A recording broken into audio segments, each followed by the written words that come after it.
আসসালামু আলাইকুম সবাইকে। ডিআইজুল শফিকুল ইসলাম সাহেব আজকে আপনার হাদি ভাইয়ের হত্যাকাণ্ডের বিচারের আ নিয়ে কথা বলছে। আগামীকালকে চার্জশিট দিবে। আমি আরও ২ দিন ৫ দিন আগে থেকেই বলতেছি, গত ২-৩ দিন যাবৎ যে আগামীকালকে চার্জশিট দিবে। তো এটা নিয়ে আজকে সাংবাদিকদের সাথে শফিকুল সাহেব বসছিল, শফিকুল আলম সাহেব ডিআইজি।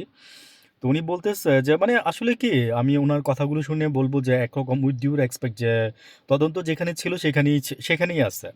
কিছুই হয় নাই। শুধু ১৭ জনের নামে আপনারা কালকে চার্জশিট দিবেন। ১২ জনকে আপনারা আগেই ধরছেন। আর হচ্ছে আপনারা নতুন করে যে ৫ জনের নাম আপনারা বলছেন, তাদের মধ্যে ওই যে আপনার ওয়ার্ড কাউন্সিলর একজন আছে বাপ্পি, তাজুল ইসলাম বাপ্পি। তারপর হচ্ছে ওই নাকি মূল হোতা, ওই নাকি খুন করাইছে। তো আমার মনে হয় যে মানে তার কি স্বার্থ থাকতে পারে এই খুনটার পিছনে? তার উপরে অবশ্যই আরেকজন আছে। তার উপরে অবশ্যই তার গডফাদার আছে। তারপর হচ্ছে তার বোনের জামাই, বোন জেসমিন আর হচ্ছে আপনার যে ফিলিপ, এই কয়েকজনকে তারা ধরতে পারে নাই। কিন্তু আগামীকালকে ১৭ জনের নামে তারা কালকে চার্জশিট দিবে। তো আসলে কি কোনো অগ্রগতি হইছে এই খুনটার? মানে এই যে দেখেন, হাদী ভাই বলে গেছিল একটা কথা।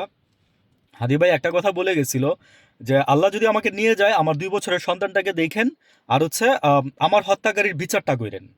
তাইলেই হবে, আমার আর কিছু লাগবে না।" ভাই লোকটা কি বেশি কিছু চাইছিল আমাদের কাছে? হ্যাঁ? আমরা এই যে উনার এই যে হত্যাকাণ্ডটা নিয়ে যে আমরা যে এই যে মানে আমরা ধরতে পারতেছি না। সরকার চাইলে কি না পারে? আমি একটা কথা আগেও বলি যে সরকার চাইলে কি না পারে? সরকার চাইলে সবকিছু পারে। আপনি যেখানে যেই হত্যাকাণ্ডের সাথে রাষ্ট্রের কিংবা কোনো উইংস জড়িত থাকবে, তখনই এই হত্যাকাণ্ডের বিচারের মুখ আপনারা দেখবেন না। এটা আমি আগেও বলছি। সাগররুনির হত্যাকাণ্ডের বিচার আপনারা দেখেন নাই। ঠিক আছে? মানে এই যে এটার বিচারও আপনারা দেখবেন না। আজকে আপনার স আ আজকে ৬ তারিখ। আগামীকালকে চার্জশিট দিবে।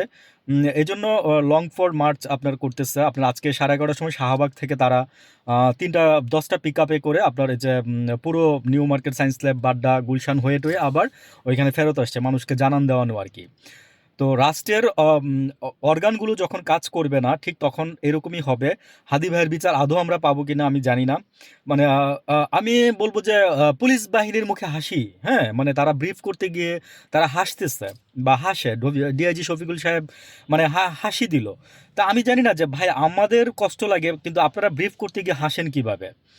আরেকটা জিনিস সেটা হচ্ছে অপ্রাসঙ্গিক এখানে বলে দেই সেটা একটু যে দেখেন অলিগলিতে এখন সবাই মানে বিএনপি করে 90% লোক বিএনপি করে বুঝছেন অলিগলিতে সব এখন বিএনপি করে তা আওয়ামী লীগ করতো কে ভাই আওয়ামী লীগ করতো কে তা আমার একটা কোশ্চেন আমি রেখে গেলাম সবার কাছে আর হচ্ছে যে হাদির হত্যাকাণ্ডের বিচারটা ভাই মানে কি বলবো যে মানে আমি মন থেকে চাই উপর আল্লাহ যেন এর এর বিচার যেন নিশ্চিত করে দেয়